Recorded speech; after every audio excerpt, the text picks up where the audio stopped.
ਸਤਿ ਸ਼੍ਰੀ ਅਕਾਲ ਜੀ। ਚੜ੍ਹਦੀ ਕਲਾ ਟਾਈਮ ਟੀਵੀ ਦੇਖ ਰਹੇ ਦਰਸ਼ਕਾਂ ਦਾ ਇਸ ਪੰਜਾਬੀ ਬੁਲੇਟਿਨ 'ਚ ਸਵਾਗਤ ਹੈ ਤੇ ਆਓ ਨਜ਼ਰ ਮਾਰਦੇ ਹਾਂ ਕੁਝ ਖਾਸ ਖਬਰਾਂ ਤੇ।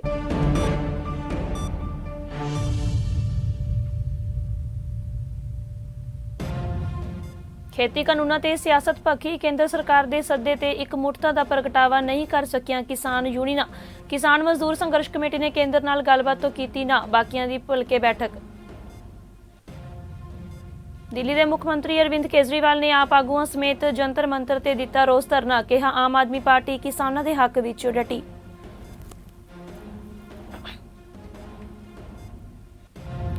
ਭਾਰਤ 'ਚ ਮਹਾਮਾਰੀ ਦਾ ਕਹਿਰ ਜਾਰੀ। ਕੋਵਿਡ-19 ਦੇ 66,732 ਨਵੇਂ ਮਾਮਲੇ ਸਾਹਮਣੇ ਆਉਣ ਨਾਲ ਇਨਫੈਕਸ਼ਨ ਦੇ ਕੁੱਲ ਮਾਮਲੇ 71 ਲੱਖ ਦੇ ਪਾਰ ਪਹੁੰਚੇ।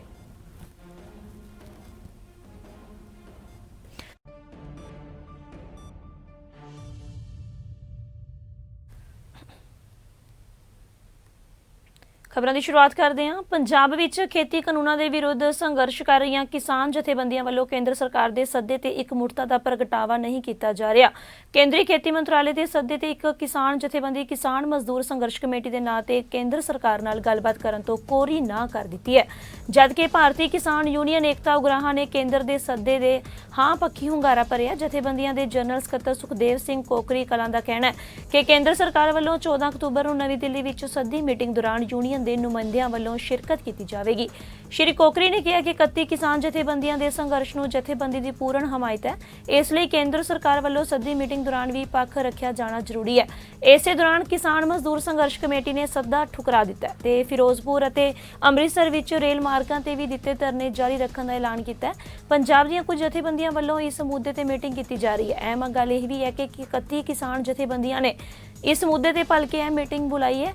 ਜਥੇਬੰਦੀਆਂ ਵੱਲੋਂ ਸਮੂਹਿਕ ਤੌਰ ਤੇ ਭਲ ਕੇ ਹੀ ਫੈਸਲਾ ਲਿਆ ਜਾਵੇਗਾ। ਉਧਰ ਬੀਕੇਯੂ ਏਕਤਾ ਉਗਰਾਹਾਂ ਦੇ ਸੂਬਾਈ ਆਗੂ ਸੁਖਦੇਵ ਸਿੰਘ ਕੋਕਰੀ ਨੇ ਕਿਹਾ ਕਿ ਉਹਨਾਂ ਦੀ ਜਥੇਬੰਦੀ ਨੇ ਰੇਲ ਪਟੜੀ ਦੇ ਉੱਤੇ ਲੱਗੇ ਧਰਨੇ ਚੁੱਕਣ ਦਾ ਐਲਾਨ ਕਰਕੇ ਭਾਜਪਾ ਆਗੂਆਂ ਦੇ ਘਰ ਮੂਹਰੇ ਅੱਜ ਤੋਂ ਅਣਮਿੱਥੇ ਸਮੇਂ ਲਈ ਪੱਕੇ ਧਰਨੇ ਦੇਣ ਦਾ ਫੈਸਲਾ ਕੀਤਾ ਹੈ। ਉਹਨਾਂ ਨੇ ਸਪਸ਼ਟ ਕੀਤਾ ਕਿ ਰੇਲ ਮਾਰਗਾਂ ਉੱਤੇ ਸਿਰਫ ਮਾਲਾ ਭਾੜਾ ਰੇਲ ਗੱਡੀਆਂ ਹੀ ਚੱਲ ਸਕਣਗੀਆਂ ਤੇ ਕੋਈ ਵੀ ਯਾਤਰੀ ਰੇਲ ਗੱਡੀ ਨਹੀਂ ਚੱਲਣ ਦਿੱਤੀ ਜਾਵੇਗੀ।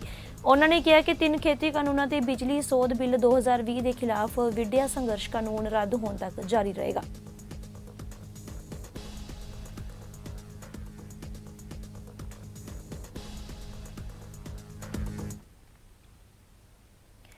ਇਸ ਦੇ ਨਾਲ ਹੀ ਖੇਤੀਬਾੜੀ ਕਾਨੂੰਨਾਂ ਨੂੰ ਲੈ ਕੇ ਦੇਸ਼ ਦੇ ਕਿਸਾਨਾਂ ਨੂੰ ਖੇਤ ਛੱਡ ਕੇ ਪ੍ਰਦਰਸ਼ਨ ਕਰਨਾ ਪੈ ਰਿਹਾ। ਦਿੱਲੀ ਦੇ ਮੁੱਖ ਮੰਤਰੀ ਅਰਵਿੰਦ ਕੇਜਰੀਵਾਲ ਨੇ ਜੰਤਰ ਮੰਤਰ ਤੇ ਖੇਤੀਬਾੜੀ ਕਾਨੂੰਨਾਂ ਵਿਰੁੱਧ ਆਯੋਜਿਤ ਪ੍ਰਦਰਸ਼ਨ ਨੂੰ ਸੰਬੋਧਨ ਕੀਤਾ। ਇਸ ਦੌਰਾਨ ਕੇਜਰੀਵਾਲ ਨੇ ਕਿਹਾ ਕਿ ਕਿਸਾਨ ਪ੍ਰਦਰਸ਼ਨ ਕਰਨ ਲਈ ਮਜਬੂਰ ਨੇ, ਜਦਕਿ ਇਹ ਝੋਨਾ ਕੱਟਣ ਦਾ ਸਮਾਂ। ਉਹਨਾਂ ਨੇ ਕਿਹਾ ਕਿ ਅੱਜ ਦੁੱਖ ਦੇ ਮੌਕੇ ਤੇ ਪ੍ਰਦਰਸ਼ਨ ਕਰਨ ਆਏ ਨੇ।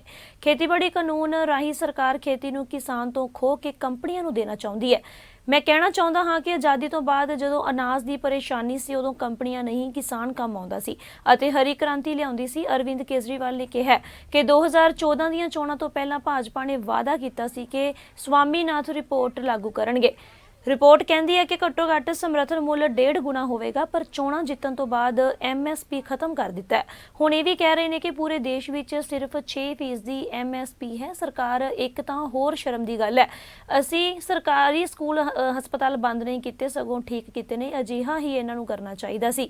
MSP ਵਿੱਚ ਇਹਨਾਂ ਨੇ ਪਿੱਠ ਤੇ ਚਾਕੂ ਮਾਰਿਆ। ਕੇਜਰੀਵਾਲ ਨੇ ਕਿਹਾ ਕਿ ਕਾਨੂੰਨਾਂ ਨੂੰ ਵਾਪਸ ਲਿਆ ਜਾਵੇ, MSP ਤੇ ਕਾਨੂੰਨ ਲਿਆਂਦਾ ਜਾਵੇ, ਜਦਕਿ 100% ਦੀ ਫਸਲ MSP ਤੇ ਚੁੱਕੇਗੀ ਅਤੇ ਲਾਗਤ ਦਾ 1.5 ਗੁਣਾ MSP ਦਿੱਤਾ जाएगा।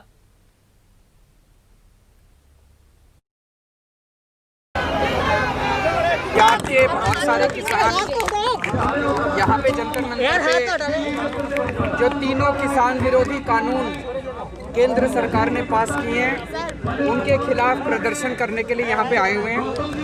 ये बड़े दुख की बात है कि ये टाइम ऐसा है जो धान की कटाई का टाइम है और अगली फसल बुआई का टाइम है।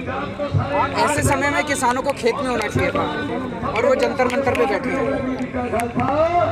पूरे देश के अंदर इन कानूनों का बहुत ज़्यादा विरोध हो रहा है। ये तीनों कानून एक तरह से किसानों से छीन के कंपनियों के हाथ में दे देंगे। हम मांग करते हैं कि ये तीनों कानून केंद्र सरकार तुरंत वापस ले और इसकी जगह एक MSP का कानून लाया जाए जिसमें ये कहा जाए कि 100% फसल MSP पे एक्वायर की जाएगी, केंद्र सरकार एक्वायर करेगी, खरीदेगी 100% फसल। अभी 6% फसल केवल खरीदी जाती है। और जो स्वामीनाथन रिपोर्ट है कि जो लागत है उस पर 50% प्रॉफिट मिलना चाहिए, वो भी MSP के कानून में लाया जाए कि MSP के दाम इस तरह से फिक्स किए जाएंगे कि लागत पे 50% दिया जाएगा। ये काला कानून है, देश के करोड़ों किसानों के डेथ वारंट पे साइन किया है मोदी जी ने, इसलिए हम लोग इस बिल का विरोध कर रहे हैं। इस बिल के अंदर MSP नहीं है। बिल से जमाखोरी बढ़ेगी, महंगाई बढ़ेगी, कालाबाजारी, उसको लीगलाइज करने का काम मोदी सरकार ने किया है और इसलिए हम लोग इस बिल का विरोध कर रहे हैं। देखो, पंजाब के किसानों नूं हक दिवाउण लई, उन्हां दे चुੱਲ੍ਹਿਆਂ ਦੀ ਅੱਗ बचाउण लई आम आदमी पार्टी पहलां भी लड़ती रही है। पहले दिन तो ਜਦੋਂ ਤੋਂ ਆਰਡੀਨੈਂਸ ਸੀ, ਹੁਣ भी लड़ांगे, जिथे तक भी जाना पिया, चाहे ग्राम सभा करनी पवे, जो मर्जी होवे, ਅਸੀਂ ਉਹਨਾਂ ਦਾ ਸਾਥ ਦੇਵਾਂਗੇ किसानां ਦਾ। ਪਹਿਲਾਂ ਵੀ ਦਿੱਲੀ आके बोल रहे हैं, ਹੁਣ भी दिल्ली 'ਚੋਂ बोल रहे हैं ਤੇ ਉਹਨਾਂ तक आवाज़ पहुँचावांगे। देखो, आम आदमी पार्टी ने अज जो जंतर मंतर धरना दे रहे हैं, जोड़े काले कानून आए हैं, जोड़े फांसी के फंदा आए हैं, जोड़े मौत के वारंट आए हैं किसान के, वो खिलाफ आम आदमी पार्टी ने पूरे पंजाब के किसानों का साथ दिता। किसानों का साथ देने तो बाद ਵੱਖ-ਵੱਖ प्रोटेस्ट पंजाब किए। उस तो बाद साडा अज का प्रोटेस्ट जोड़ा है दिल्ली के हैगा और पंजाब जी आम आदमी पार्टी आ वो इन्होंने काले कानूनों का, इन्होंने खेतीबाड़ी बिलों का आम आदमी पार्टी डट के विरोध करती है। किसान के नाल अज भी हाँ, किसान के नाल खड़े हाँ, पहला भी किसान के नाल सीगे, अज भी किसान के नाल, आने वाले समय के किसान नाल आगे। ਸ਼੍ਰੋਮਣੀ ਅਕਾਲੀ ਦਲ ਨੇ ਪੰਜਾਬ ਦੇ ਮੁੱਖ ਮੰਤਰੀ ਕੈਪਟਨ ਅਮਰਿੰਦਰ ਸਿੰਘ ਨੂੰ 7 ਦਿਨ ਦਾ ਅਲਟੀਮੇਟਮ ਦਿੱਤਾ ਹੈ ਕਿ ਉਹ ਪੰਜਾਬ ਵਿਧਾਨ ਸਭਾ ਦਾ ਵਿਸ਼ੇਸ਼ ਸੈਸ਼ਨ ਵਿੱਚ, ਜਿਸ ਵਿੱਚ ਸਾਰੇ ਪੰਜਾਬ ਨੂੰ ਨੋਟੀਫਾਈਡ ਮੰਡੀ ਐਲਾਨਿਆ ਜਾਵੇ ਅਤੇ ਕੇਂਦਰ ਦੇ ਖੇਤੀਬਾੜੀ ਬਾਰੇ ਐਕਟ ਰੱਦ ਕੀਤੇ ਜਾਣ ਤੇ ਸੂਬੇ ਦਾ ਆਪਣਾ 2017 ਵਿੱਚ ਸੋਧਿਆ APS ਐਕਟ ਰੱਦ ਕੀਤਾ ਜਾਵੇ। ਅਕਾਲੀ ਦਲ ਨੇ ਇਹ ਵੀ ਐਲਾਨ ਕੀਤਾ ਹੈ ਕਿ ਜੇਕਰ ਕੈਪਟਨ ਅਮਰਿੰਦਰ ਸਿੰਘ ਨੇ ਸੈਸ਼ਨ ਸਦਨ ਤੋਂ ਨਾ ਕਰ ਦਿੱਤੀ ਤਾਂ ਫਿਰ ਪਾਰਟੀ ਉਹਨਾਂ ਦੀ ਰਿਹਾਇਸ਼ ਦਾ ਘਿਰਾਓ ਕਰੇਗੀ। ਇਸ ਬਾਰੇ ਫੈਸਲਾ ਚੰਡੀਗੜ੍ਹ 'ਚ ਪਾਰਟੀ ਪ੍ਰਧਾਨ ਸਰਦਾਰ ਸੁਖਬੀਰ ਸਿੰਘ ਬਾਦਲ ਦੀ ਪ੍ਰਧਾਨਗੀ ਹੇਠ ਪਾਰਟੀ ਦੀ ਕੋਰ ਕਮੇਟੀ ਦੀ ਵਿਸ਼ੇਸ਼ ਮੀਟਿੰਗ ਵਿੱਚ ਲਿਆ ਗਿਆ।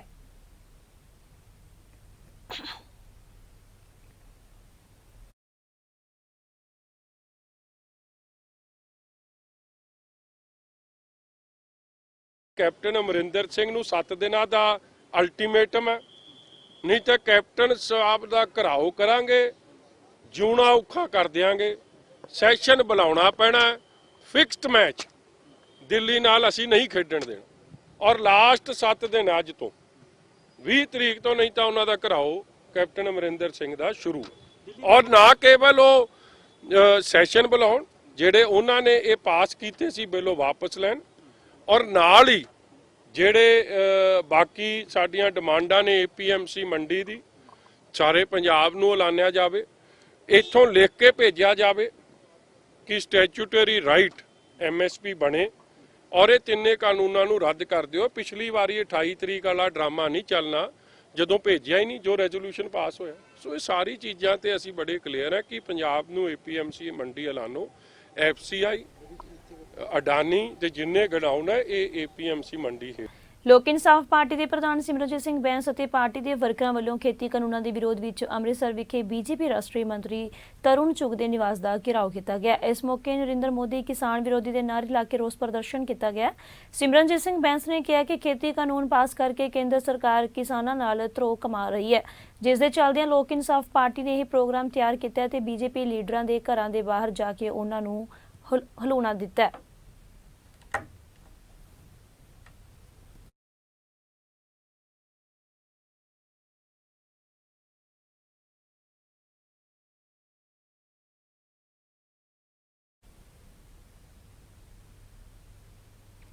ਧੰਨਵਾਦ। ਅਗਲੀ ਖਬਰ ਵੱਲ। ਭਾਰਤ ਵਿੱਚ COVID-19 ਦੇ 66,732 ਨਵੇਂ ਮਾਮਲੇ ਸਾਹਮਣੇ ਆਉਣ ਨਾਲ ਇਨਫੈਕਸ਼ਨ ਦੇ ਕੁੱਲ ਮਾਮਲੇ 71 ਲੱਖ ਦੇ ਪਾਰ ਪਹੁੰਚ ਗਏ ਨੇ। ਉੱਥੇ ਹੀ ਬਿਮਾਰੀ ਨਾਲ ਠੀਕ ਹੋਣ ਵਾਲਿਆਂ ਦੀ ਗਿਣਤੀ 61 ਲੱਖ ਹੋ ਗਈ ਹੈ, ਜਿਸ ਨਾਲ ਦੇਸ਼ ਵਿੱਚ ਮਰੀਜ਼ਾਂ ਦੇ ਠੀਕ ਹੋਣ ਦੀ ਦਰ 86.36% ਤੇ ਪਹੁੰਚ ਗਈ ਹੈ। ਕੇਂਦਰੀ ਸਿਹਤ ਮੰਤਰਾਲੇ ਵੱਲੋਂ ਅੱਜ ਜਾਰੀ ਅੰਕੜਿਆਂ ਅਨੁਸਾਰ ਇਹ ਜਾਣਕਾਰੀ ਸਾਹਮਣੇ ਆਈ ਹੈ ਕਿ ਅੰਕੜਿਆਂ ਦੇ ਵਿੱਚ COVID-19 ਦੇ ਕੁੱਲ ਮਾਮਲੇ ਵੱਧ ਕੇ 71,20,538 ਤੱਕ ਪਹੁੰਚ ਗਏ ਨੇ। ਇੱਕ ਦਿਨ ਵਿੱਚ ਇਨਫੈਕਸ਼ਨ ਕਾਰਨ 816 ਹੋਰ ਮੌਤਾਂ ਹੋਣ ਦੇ ਨਾਲ ਮ੍ਰਿਤਕਾਂ ਦੀ ਗਿਣਤੀ 1,09,150 ਤੱਕ ਪਹੁੰਚ ਗਈ ਹੈ। ਤੇ ਉਧਰ ਹਿਮਾਚਲ ਪ੍ਰਦੇਸ਼ ਦੇ ਮੁੱਖ ਮੰਤਰੀ ਜੈਰਾਮ ਠਾकुर ਕੋਰੋਨਾ ਪੋਜ਼ਿਟਿਵ ਪਾਏ ਗਏ ਨੇ ਤੇ ਉੱਥੇ ਹੀ ਬੀਤੇ ਦਿਨ ਹੀ ਕੋਰੋਨਾ ਇਨਫੈਕਸ਼ਨ ਦੇ ਸੰਪਰਕ ਵਿੱਚ ਆਏ ਸਨ। ਸੋਮਵਾਰ ਨੂੰ ਕੋਰੋਨਾ ਜਾਂਚ ਕਰਵਾਉਣ ਤੇ ਉਹਨਾਂ ਦੀ ਰਿਪੋਰਟ ਪੋਜ਼ਿਟਿਵ ਆਈ ਹੈ। ਕੋਰੋਨਾ ਸੈਂਪਲ ਦੀ ਰਿਪੋਰਟ ਆਉਣ ਤੋਂ ਬਾਅਦ ਮੁੱਖ ਮੰਤਰੀ ਜੈਰਾਮ ਠਾकुर ਨੇ ਟਵੀਟ ਰਾਹੀਂ ਇਸ ਦੀ ਜਾਣਕਾਰੀ ਦਿੱਤੀ ਹੈ।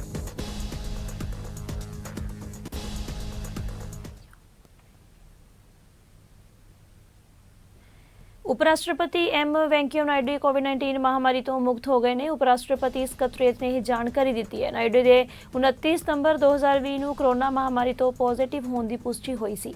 71 साला उपराष्ट्रपति घर विच ही एकांतवास सन। उपराष्ट्रपति ਸਕੱਤਰੇਤ ने एक बयान विच दस्सिया कि एम्स ਵੱਲੋਂ ਅੱਜ ਕੀਤੀ ਗਈ RT-PCR ਜਾਂਚ ਮੁਤਾਬਕ उपराष्ट्रपति ਅਤੇ ਉਹਨਾਂ ਦੀ ਪਤਨੀ ਊਸ਼ਾ ਨਾਇਡੂ ਦੋਵੇਂ ਹੀ कोविड-19 ਜਾਂਚ ਵਿੱਚ ਲਾਗ ਤੋਂ ਮੁਕਤ ਪਾਏ ਗਏ ਨੇ। ਬਿਆਨ ਵਿੱਚ ਕਿਹਾ ਗਿਆ ਹੈ ਕਿ ਨਾਇਡੂ ਦੀ ਸਿਹਤ ਚੰਗੀ ਹੈ ਪਰ ਡਾਕਟਰਾਂ ਦੀ ਸਲਾਹ ਮੁਤਾਬਕ ਜਲਦੀ ਹੀ ਆਮ ਗਤੀਵਿਧੀਆਂ ਸ਼ੁਰੂ ਕਰ ਸਕਦੇ ਨੇ। ਉਪ ਰਾਸ਼ਟਰਪਤੀ ਵੈਂਕਈਆ ਨਾਇਡੂ ਨੇ ਉਹਨਾਂ ਦੀ ਸਲਾਮਤੀ ਲਈ ਪ੍ਰਾਰਥਨਾ ਕਰਨ ਵਾਲੇ ਸਾਰੇ ਲੋਕਾਂ ਦਾ ਧੰਨਵਾਦ ਕੀਤਾ।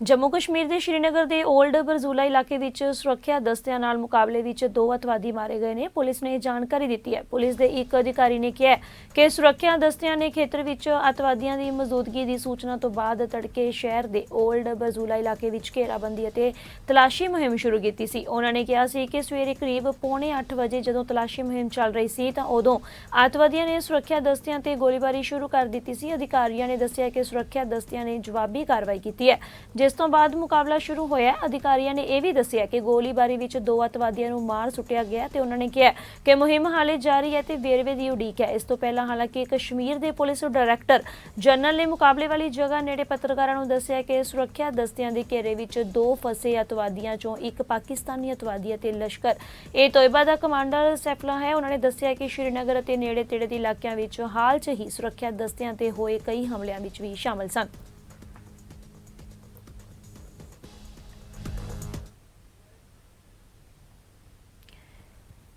पंजाब सरकार स्कूल खोलण के प्रति वड्डा फैसला लिया गया जिस दे तहत 15 अक्तूबर तो स्कूल खुलणगे। 9वीं तो 12वीं जमात तक के विद्यार्थियों को स्कूल जाने की इजाजत होगी। इस दे नाल ही ऑनलाइन क्लासां जारी रहणगियां। मापियां की इजाजत तो बाद विद्यार्थी स्कूल आउणगे। गृह विभाग वालों इस बाबत नोटिफिकेशन जारी किया गया।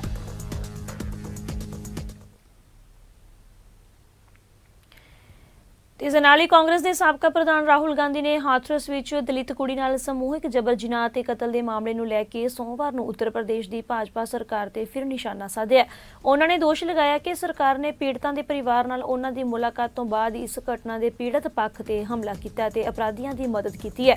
पार्टी वालों speaker for women safety hashtag चलाए गए सोशल मीडिया मुहिम के अधीन वीडियो जारी करके राहुल गांधी ने यह भी किया कि जनानियां नूं न्याय दिवाउण लई लोग सरकार ते दबाव पाउण।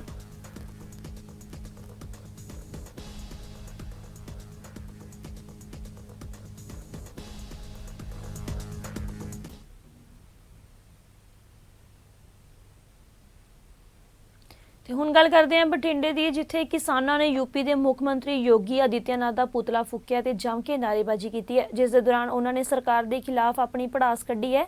ਤੇ ਇਸ ਮੌਕੇ ਉਹਨਾਂ ਨੇ ਕਿਹਾ ਕਿ ਉਹ ਜੀਰਾ ਦੇ ਟੋਲ ਪਲਾਜ਼ਾ ਤੇ ਕਈ ਦਿਨਾਂ ਤੋਂ ਰੋਸ ਪ੍ਰਦਰਸ਼ਨ ਕਰ ਰਹੇ ਨੇ। ਉਹਨਾਂ ਨੇ ਇਹ ਵੀ ਦੱਸਿਆ ਕਿ ਹਾਥਰਸ ਵਿੱਚ ਲੜਕੀ ਨਾਲ ਹੋਈ ਦਰਿੰਦਗੀ ਮੰਦਭਾਗੀ ਹੈ ਤੇ ਇਸ ਦੇ ਗੁਨਾਹਗਾਰਾਂ ਨੂੰ ਸਖਤ ਤੋਂ ਸਖਤ ਸਜ਼ਾ ਮਿਲਣੀ ਚਾਹੀਦੀ ਹੈ।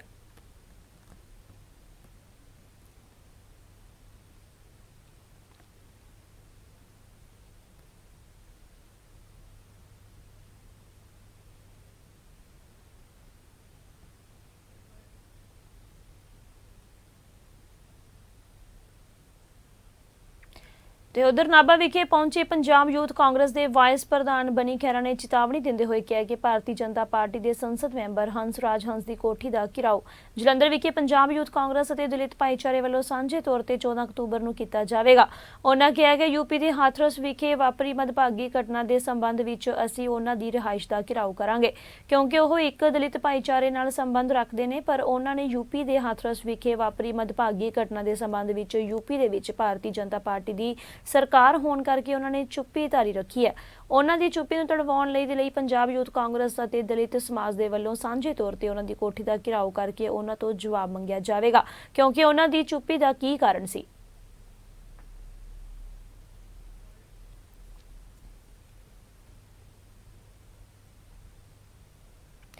ਤੇ ਹੁਣ ਗੱਲ ਕਰਦੇ ਹਾਂ ਫਤਿਹਗੜ੍ਹ ਸਾਹਿਬ ਦੀ, ਜਿੱਥੇ ਫਤਿਹਗੜ੍ਹ ਸਾਹਿਬ ਦੇ ਪਿੰਡ ਤਰਖਾਣ ਮਾਜਰਾ ਵਿੱਚ ਗੁਰਦੁਆਰਾ ਸਾਹਿਬ ਵਿੱਚ ਸ੍ਰੀ ਗੁਰੂ ਗ੍ਰੰਥ ਸਾਹਿਬ ਜੀ ਦੇ ਪਾਵਨ ਸਰੂਪਾਂ ਦੇ ਅੰਗ ਪਾੜ ਕੇ ਬੇਅਦਬੀ ਕਰਨ ਦਾ ਮਾਮਲਾ ਸਾਹਮਣੇ ਆਇਆ। ਸ੍ਰੀ ਗੁਰੂ ਗ੍ਰੰਥ ਸਾਹਿਬ ਜੀ ਦੀ ਬੇਅਦਬੀ ਤੋਂ ਭੜਕੇ ਪਿੰਡ ਤਰਖਾਣ ਮਾਜਰਾ ਵਾਸੀਆਂ ਨੇ ਪੁਲਿਸ ਥਾਣਾ ਸੁਰਿੰਦਰ ਅੱਗੇ ਕਾਰਵਾਈ ਨੂੰ ਲੈ ਕੇ ਮੇਨ ਜੀਟੀ ਰੋਡ ਤੇ ਜਾਮ ਲਗਾਇਆ।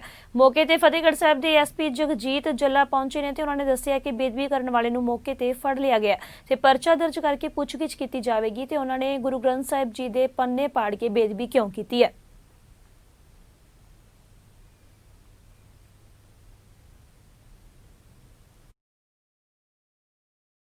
इस गुरुद्वारा साहब घटना हुई है।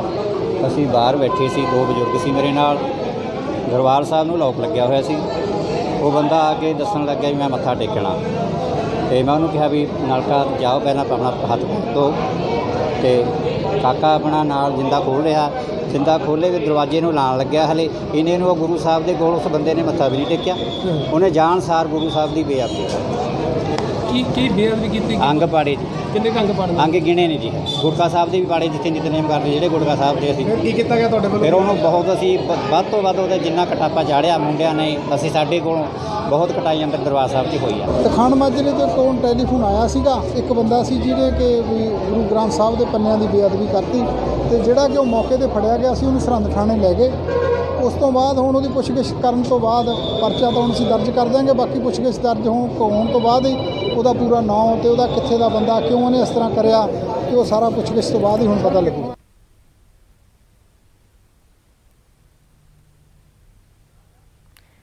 ਉਧਰ ਫਤਿਹਗੜ੍ਹ ਸਾਹਿਬ ਵਿਖੇ ਪਿੰਡ ਤਰਖਾਣ ਮਾਜਰਾ ਵਿਖੇ ਸ੍ਰੀ ਗੁਰੂ ਗ੍ਰੰਥ ਸਾਹਿਬ ਜੀ ਦੀ ਬੇਅਦਬੀ ਦੀ ਘਟਨਾ ਹੋਣ ਤੋਂ ਬਾਅਦ ਇੱਕ ਹੋਰ ਬੇਅਦਬੀ ਦੀ ਘਟਨਾ ਦਾ ਮਾਮਲਾ ਸਾਹਮਣੇ ਆਇਆ। ਇਸ ਸੰਬੰਧੀ ਜਾਣਕਾਰੀ ਦਿੰਦਿਆਂ ਪਿੰਡ ਜੱਲਾ ਦੇ ਸਰਪੰਚ ਦਵਿੰਦਰ ਸਿੰਘ ਨੇ ਦੱਸਿਆ ਕਿ ਲੋਕਲ ਗੁਰਦੁਆਰਾ ਪ੍ਰਬੰਧਕ ਕਮੇਟੀ ਦੇ ਪ੍ਰਧਾਨ ਜਦੋਂ ਕਿਸੇ ਕੰਮ ਲਈ ਸਰਹੱਦ ਨੂੰ ਜਾ ਰਹੇ ਸਨ ਤਾਂ ਰਸਤੇ ਵਿੱਚ ਪਿੰਡ ਤਰਖਾਣ ਮਾਜਰਾ ਵਿਖੇ ਹੋਈ ਬੇਅਦਬੀ ਦੀ ਘਟਨਾ ਤੋਂ ਬਾਅਦ ਪਾ ਕੇ ਪਿੰਡ ਜੱਲਾ ਦੇ ਗੁਰਦੁਆਰਾ ਸਾਹਿਬ ਵਿੱਚ ਆ ਕੇ ਵੇਖਿਆ ਤਾਂ ਉੱਥੇ ਵੀ ਸ੍ਰੀ ਗੁਰੂ ਗ੍ਰੰਥ ਸਾਹਿਬ ਜੀ ਦੇ ਅੰਗ ਪਾੜੇ ਹੋਏ ਸਨ।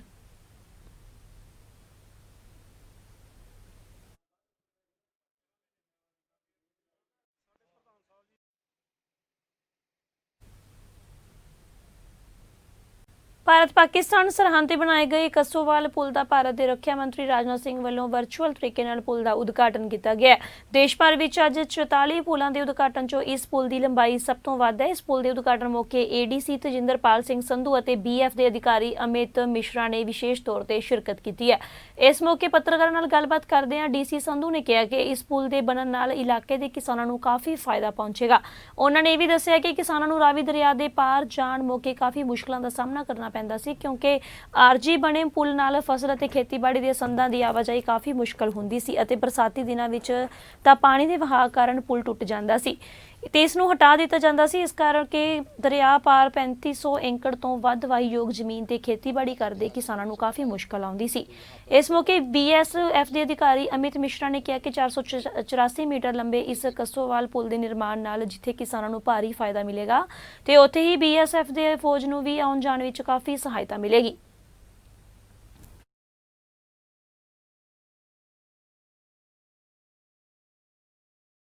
जहाँ तक इस ब्रिज का सवाल है, आपको ऐतिहासिक रूप से पता है कि यहाँ पर 2 बार 1965 और 1971 में लड़ाई हुई। ये एक इनक्लेव का इलाका है जो कि घिरा हुआ है। इस इनक्लेव में संपर्क बहुत ही महत्वपूर्ण था और इसके लिए ऐतिहासिक रूप से अगर देखा जाए तो यहाँ पर एक पंटून ब्रिज बनता था जो कि बारिश में निकाल दिया जाता था क्योंकि उसमें वज़न लेने की क्षमता कम थी। इसीलिए इस ब्रिज का निर्माण हुआ। जहाँ तक टेक्निकल स्पेसिफिकेशन में जाएं, आपका सवाल था, सबसे लंबा ब्रिज 484 मीटर जो आज 44 ब्रिज समर्पित किए गए हैं, उनमें से हमारे किसानों के लिए, किसान भाइयों के लिए बहुत उपलब्धियाँ हैं। इसमें कई हज़ार एकड़ की ज़मीन 35 स्क्वायर किलोमीटर के इनक्लेव में उस उपजाऊ ज़मीन का फ़ायदा नहीं उठा सकते थे, फ़ायदा उठाएंगे जैसे कमिश्नर साहब ने भी बताया। साथ साथ में हमारे सैनिकों के लिए, हमारी सेना के लिए, उनके लाइन ऑफ कम्युनिकेशन, उनकी साजो सामग्री, उनका सामान के लिए ये बहुत इंपॉर्टेंट है। ਸਾਡੇ ਬਹੁਤ ਹੀ ਸਤਿਕਾਰਯੋਗ ਭਾਰਤ ਸਰਕਾਰ ਦੇ ਰੱਖਿਆ ਮੰਤਰੀ ਸ਼੍ਰੀ ਰਾਜਨਾਥ ਸਿੰਘ ਜੀ ਨੇ ਜੋ ਬਾਰਡਰ ਰੋਡ ਆਰਗੇਨਾਈਜੇਸ਼ਨਸ ਵੱਲੋਂ ਵੱਖ-ਵੱਖ ਸਟੇਟਸ ਦੇ ਵਿੱਚ 44 ਜਿਹੜੇ ਬ੍ਰਿਜ ਬਣਾਏ ਨੇ ਉਹਨਾਂ ਦਾ ਅੱਜ ਉਹਨਾਂ ਨੇ ਵਰਚੁਅਲ ਉਦਘਾਟਨ ਕੀਤਾ। ਉਸ ਸਬੰਧ ਵਿੱਚ ਜਿਹੜਾ ਅੰਮ੍ਰਿਤਸਰ ਦੇ ਵਿੱਚ ਗੁਰਦਾਸਪੁਰ ਕੱਸੋਵਾਲ ਬ੍ਰਿਜ ਆ, ਅਸੀਂ ਉੱਥੇ ਇਸ ਵੇਲੇ ਮੌਜੂਦ ਹਾਂ।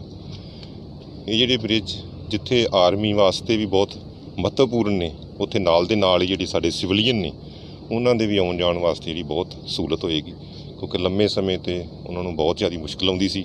ਜੇ ਅਸੀਂ ਇਸ ਬ੍ਰਿਜ ਦੀ ਗੱਲ ਕਰੀਏ ਤਾਂ ਇੱਥੇ ਚਾਹੇ ਪਾਪੂਲੇਸ਼ਨ ਇਸ ਦਰਿਆ ਤੋਂ ਪਾਰ 150 ਦੇ ਕਰੀਬ ਹੀ ਹੈ, ਪਰ ਉੱਥੇ ਕਾਫੀ ਜ਼ਮੀਨ ਜਿਹੜੀ ਉਹ ਖੇਤੀਬਾੜੀ ਵਾਲੀ ਆ, ਜਿੱਥੇ ਜਾਣ ਵਾਸਤੇ ਕਿਸਾਨਾਂ ਨੂੰ ਬਹੁਤ ਜਿਹੜੀ ਆ ਮੁਸ਼ਕਿਲ ਦਾ ਸਾਹਮਣਾ ਕਰਨਾ ਪੈਂਦਾ ਸੀ। ਸਪੈਸ਼ਲੀ ਜਦੋਂ ਕੋਈ ਸਾਡਾ ਰੇਨੀ ਸੀਜ਼ਨ ਆਉਂਦਾ ਹੈ, ਉਦੋਂ ਤੇ ਬਹੁਤ ਜ਼ਿਆਦਾ ਮੁਸ਼ਕਿਲ ਹੁੰਦੀ ਸੀ। ਇਸ ਬ੍ਰਿਜ ਦੇ ਨਾਲ ਉਹਨਾਂ ਨੂੰ ਜਿਹੜਾ ਬਹੁਤ ਜ਼ਿਆਦਾ ਫਾਇਦਾ ਹੋਊਗਾ, ਉਹ ਆਪਣੀਆਂ ਫਸਲਾਂ, ਆਪਣੀਆਂ ਜ਼ਮੀਨਾਂ ਦੀ ਦੇਖਭਾਲ ਕਰ ਸਕਦੇ ਨੇ ਅਤੇ ਉਹਨਾਂ ਨੂੰ ਜਿਹੜੀ ਆਮਦਨੀ 'ਚ ਵੀ ਜਿਹੜਾ ਚੋਖਾ ਵਾਧਾ ਹੋਣਾ। ਭਿੱਖੀਵਿੰਡ ਸ਼ਹਿਰ ਦੇ ਖੇਮਕਰਨ ਰੋਡ ਵਿਖੇ ਪੈਟਰੋਲ ਪੰਪ ਮਾਲਕ ਦੇ ਮੁੰਡੇ ਦਾ ਕੁਝ ਵਿਅਕਤੀਆਂ ਵੱਲੋਂ ਗੋਲੀ ਮਾਰ ਕੇ ਕਤਲ ਕੀਤੇ ਜਾਣ ਦਾ ਸਮਾਚਾਰ ਪ੍ਰਾਪਤ ਹੋਇਆ ਹੈ। ਇਸ ਸੰਬੰਧੀ ਸੂਚਨਾ ਮਿਲਦਿਆਂ ਹੀ ਮੌਕੇ ਤੇ ਪੁੱਜੀ ਪੁਲਿਸ ਨੇ ਲਾਸ਼ ਨੂੰ ਕਬਜ਼ੇ ਵਿੱਚ ਲੈ ਕੇ ਕਾਰਵਾਈ ਸ਼ੁਰੂ ਕਰ ਦਿੱਤੀ ਹੈ। ਮ੍ਰਿਤਕ ਦੀ ਪਛਾਣ ਮਨਦੀਪ ਸ਼ਰਮਾ ਵਾਸੀ ਖਾਲੜਾ ਵਜੋਂ ਹੋਈ ਹੈ। ਜਾਣਕਾਰੀ ਅਨੁਸਾਰ ਖੇਮਕਰਨ ਰੋਡ ਸਥਿਤ ਪੈਟਰੋਲ ਪੰਪ ਦੇ ਮਾਲਕ ਮਨਦੀਪ ਸ਼ਰਮਾ ਨੇ ਪੈਟਰੋਲ ਪੰਪ ਦੇ ਨੇੜੇ ਕੁਝ ਜ਼ਮੀਨ ਖਰੀਦੀ ਹੋਈ ਸੀ ਅਤੇ ਨਾਲ ਹੀ ਲੰਘਦੀ ਪਾਸੇ ਇਨਕਲੇਵ ਕਲੋਨੀ ਦੇ ਮਾਲਕਾਂ ਨਾਲ ਗਲੀ ਨੂੰ ਲੈ ਕੇ ਝਗੜਾ ਵੀ ਹੋ ਗਿਆ। ਝਗੜੇ ਦੌਰਾਨ ਗੋਲੀ ਵੀ ਚੱਲ ਗਈ ਹੈ, ਜਿਸ ਵਿੱਚ ਮਨਦੀਪ ਸ਼ਰਮਾ ਗੰਭੀਰ ਰੂਪ ਵਿੱਚ ਜ਼ਖਮੀ ਹੋ ਗਿਆ। ਉਸ ਨੂੰ ਭਿੱਖੀਵਿੰਡ ਦੇ ਪ੍ਰਾਈਵੇਟ ਹਸਪਤਾਲ ਵਿਖੇ ਲਿਜਾਇਆ ਗਿਆ, ਜਿੱਥੇ ਡਾਕਟਰਾਂ ਨੇ ਉਸ ਨੂੰ ਮ੍ਰਿਤਕ ਐਲਾਨ ਦਿੱਤਾ। ਮੌਕੇ ਤੇ ਪੁੱਜੇ ਡੀਐਸਪੀ ਰਾਜਵੀਰ ਸਿੰਘ ਨੇ ਦੱਸਿਆ ਕਿ ਜੋ ਵੀ ਇਸ ਦਾ ਜ਼ਿੰਮੇਵਾਰ ਹੋਵੇਗਾ ਉਸ ਤੇ ਸਖਤ ਕਾਰਵਾਈ ਕੀਤੀ ਜਾਵੇਗੀ।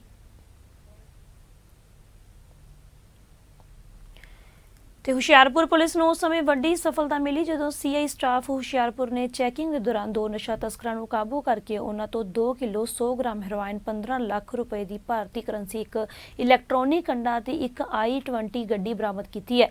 ਇਸ ਸੰਬੰਧੀ ਜਾਣਕਾਰੀ ਦਿੰਦਿਆਂ ਜ਼ਿਲ੍ਹਾ ਪੁਲਿਸ ਮੁਖੀ ਨਵਜੋਤ ਸਿੰਘ ਮਾਹਲ ਨੇ ਦੱਸਿਆ ਕਿ ਬੀਤੇ ਦਿਨੀ ਸੀਆਈ ਸਟਾਫ ਹੁਸ਼ਿਆਰਪੁਰ ਦੀ ਪੁਲਿਸ ਨੇ ਅੱਡਾ ਬਸੀ ਨੂੰ ਵਿਖੇ ਨਾਕਾਬੰਦੀ ਕੀਤੀ ਹੋਈ ਸੀ, ਤਾਂ ਇਸ ਦੌਰਾਨ ਪੁਲਿਸ ਵੱਲੋਂ ਇੱਕ i20 ਗੱਡੀ ਵਿੱਚ ਸਵਾਰ 2 ਵਿਅਕਤੀਆਂ ਲੱਕੀ ਪੁੱਤਰ ਗੁਰਮੁਖ ਸਿੰਘ ਨੂੰ ਕਾਬੂ ਕਰਕੇ ਉਹਨਾਂ ਤੋਂ 2 ਕਿਲੋ 100 ਗ੍ਰਾਮ ਹੈਰੋਇਨ, 15 ਲੱਖ ਰੁਪਏ ਦੀ ਭਾਰਤੀ ਕਰੰਸੀ ਸਮੇਤ ਇੱਕ ਇਲੈਕਟ੍ਰੋਨਿਕ ਕੰਡਾ ਵੀ ਬਰਾਮਦ ਕੀਤਾ।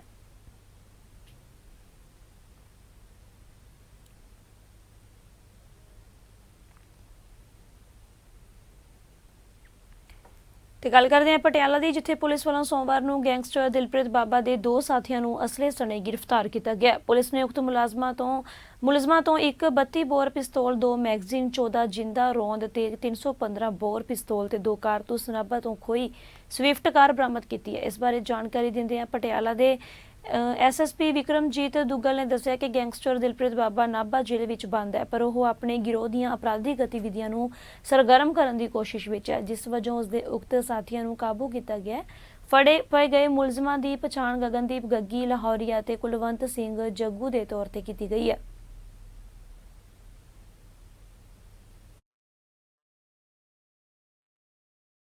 ਅੰਮ੍ਰਿਤਸਰ ਦਿਹਾਤੀ ਪੁਲਿਸ ਨੂੰ ਉਸ ਵੇਲੇ ਵੱਡੀ ਸਫਲਤਾ ਮਿਲੀ ਜਦੋਂ ਪੁਲਿਸ ਟੀਮ ਨੇ ਰਾਣਾ ਕੰਦੋਵਾਲੀਆ ਦੇ ਵਿਆਹ ਮੌਕੇ ਗੋਲੀਆਂ ਚਲਾਉਣ ਦੀ ਵੀਡੀਓ ਵਾਇਰਲ ਹੋਣ ਤੋਂ ਬਾਅਦ ਮੋਨੂ ਮੋਟਾ ਨਾਮਕ ਗੈਂਗਸਟਰ ਨੂੰ ਗ੍ਰਿਫਤਾਰ ਕੀਤਾ। ਪੁਲਿਸ ਮੁਤਾਬਕ ਮੋਨੂ ਮੋਟਾ ਕੋਲੋਂ ਨਾਜਾਇਜ਼ ਅਸਲਾ ਬਰਾਮਦ ਕੀਤਾ ਗਿਆ। ਪੁਲਿਸ ਅਧਿਕਾਰੀ ਨੇ ਦੱਸਿਆ ਕਿ ਮੁਲਜ਼ਮ ਖਿਲਾਫ ਸਖਤ ਕਾਰਵਾਈ ਕੀਤੀ ਜਾ ਰਹੀ ਹੈ। ਫਿਲਹਾਲ ਇਸ ਪੰਜਾਬੀ ਬੁਲੇਟਿਨ ਵਿੱਚ ਇੰਨਾ ਹੀ। ਮੈਨੂੰ ਦਿਓ ਇਜਾਜ਼ਤ। ਧੰਨਵਾਦ।